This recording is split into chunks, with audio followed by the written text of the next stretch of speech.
Prajurit Kepala Marinir atau Prakamar Zainal Mutakin gugur setelah kecelakaan dalam penerjunan payung dalam rangkaian HUT ke-80 TNI Presidential Inspection di Teluk Jakarta pada Kamis 2 Oktober.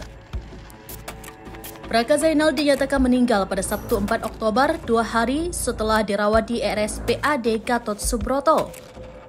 Tentara Nasional Indonesia Angkatan Laut atau TNI AL menyampaikan duka cita mendalam atas gugurnya prajurit Kepala Marinir atau Prakamar Zainal Mutakin, personel Datasemen Intai Para Amfibi 1 atau Denipam 1 Korps Marinir.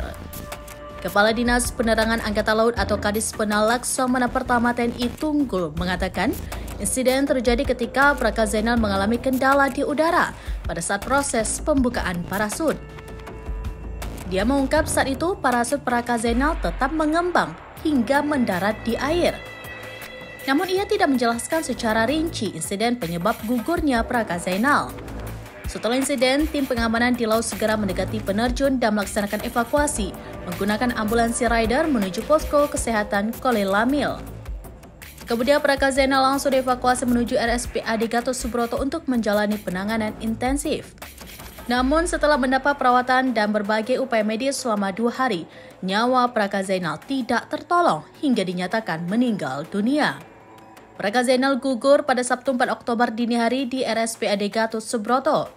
Jenazah dimakamkan dengan upacara militer di kampung halamannya yaitu Kabupaten Grobogan, Jawa Tengah.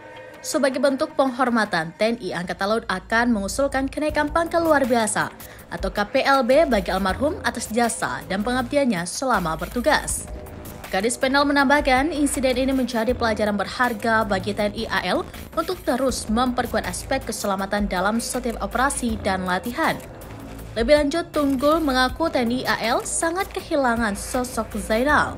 Sebab Zainal dikenal sebagai prajurit berprestasi dan berdedikasi tinggi.